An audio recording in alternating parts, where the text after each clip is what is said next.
Hi guys, it's Tawela again. I want us to continue looking at issues surrounding EKGs or ECGs.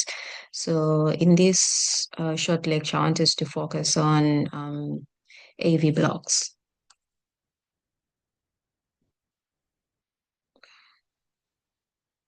So the first one that I want us to look at is a first degree AV block. So mostly when you talk about a first degree AV block, you're just talking about a delay in conduction.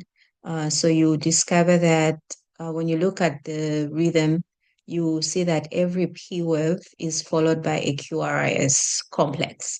And then the thing that's going to tell you or prompt you to say this is a first degree AV block, you're going to discover that when you measure the PR interval, it's going to be more than 0.20.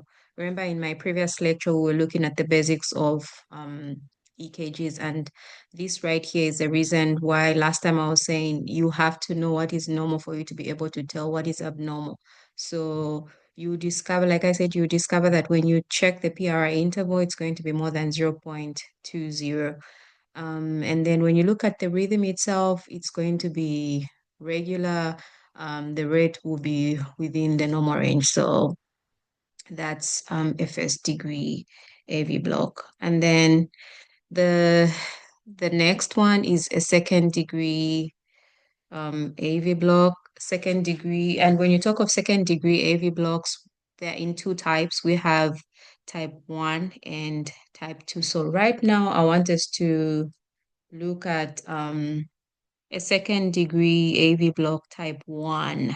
So it's also referred to as a winky back, and sometimes in other literature, you may see it being referred to as a Morbid's type 1. So what you're going to see in this rhythm is that you're going to have PR intervals that lengthen. They get longer and longer until a QRS complex is dropped. Um, like you can see from this strip that we are using for illustrations, when you look at just by even before I measure this PR interval, I can tell this is more than normal. So you look at that length, it's long. Um, and then you have a QRS complex, you have a T wave, and then you have a P wave, and then next you have a QRS complex that is dropped.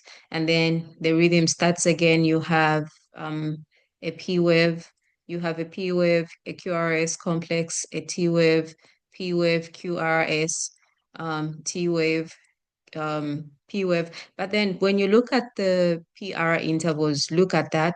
It's long, the next one is longer, and the next one is even longer until a beat is dropped. So that is what they mean when they say PR intervals lengthen until QRS complexes are dropped. And then when you look at the R to R intervals, they are irregular. So when you talk of R to R intervals, we're talking of this is the R wave, this is another R wave, this is another one, this is another one. So when you look at the intervals, like the distance, maybe due to lack of a better word, when we say the distance between the arrows, you're going to discover that they won't be regular, they won't be the same. Others will be longer, others will be shorter. Yeah, so that's what they mean when they say hour to hour interval will be irregular. And then, like I said, you're going to discover that the PR intervals will be long, longer, and then in a drop pattern. So the next one is a second degree AV block type 2, which is also called Morbitz 2. So what you're going to see in this block is that unlike the type 1, the second degree type 1 AV block, in this particular one, you're going to notice that the PR interval will be fixed. Okay. And then despite having fixed PR intervals, you're going to have episodes where the QRS complex is dropped. So if you look at here where there's an arrow, we have a dropped QRS complex. We have a dropped QRS complex. So we have a P wave, but there's no QRS. That is what they mean.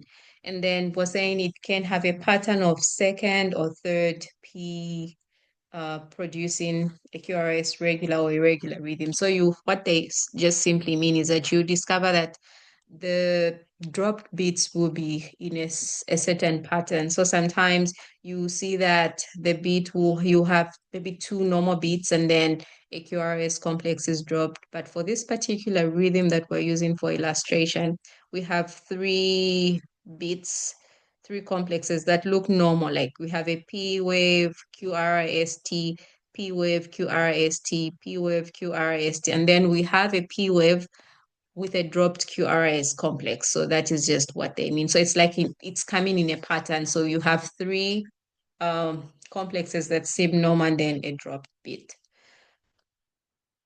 And then we have a third degree AV block. So this is what we call a complete heart block.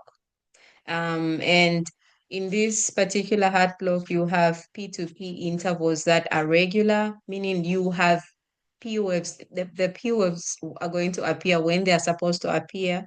Sometimes they may be hidden. And then when you look at the R to R intervals, they'll look regular. So you have P waves that are appearing regularly. You have QRS complexes that are appearing regularly. But and then when you look at the PR intervals, they will not be constant. They may vary. And then the thing that will strike you is that in this particular rhythm, the QRS complexes and the P waves have no relationship. They'll both be there, but each will be doing their own thing. There's no coordination in whatever will be going on. So the next thing that I want us to look at is a bundle branch block, a BBB. So Hossein, this is something that can occur in any rhythms. You'll find that a patient has a sinus rhythm with a bundle branch block. And mostly when you measure the QRS complex, what will tell you that there's a bundle branch block is that um, the QRS complex is going to be more than 0.12, which is beyond what is normal. So that is what I wanted to share for today. If you have any questions, just let me know.